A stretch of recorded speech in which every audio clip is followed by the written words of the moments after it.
In this video, I'm going to guide you through the process of locking any app on your iPhone. Before we start, please give this video a thumbs up and subscribe to our channel for more helpful content like this.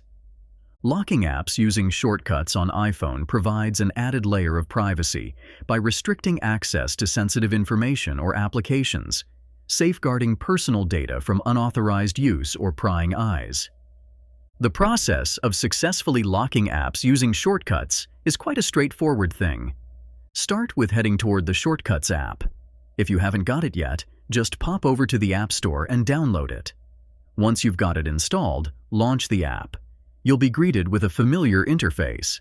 Now, direct your attention to the Automation tab and hit the plus icon positioned at the top. Scroll down until you spot the App option and give it a tap. Among the array of choices, find and select is open. Opt for Run immediately. It's the optimal setting for locking apps swiftly. Next up, tap Choose at the upper corner and pick the app you're eager to lock. Let's say, for instance, you want to safeguard your Photos app. Once you've made your selection, tap Done followed by Next. You'll be ushered to a new page. Here, tap New Blank Automation and then proceed to Add Action. Type in Lock Screen and once it pops up, select it. Tap Done and backtrack. Take a look at the app you picked, for example, Photos or Gallery in the list.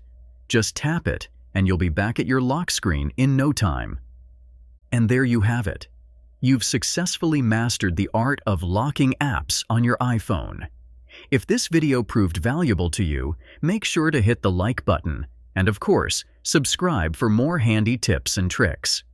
Most importantly, don't forget to check out my website, MediaMagnetGuide.com, for lots of useful tutorials and resources on different topics.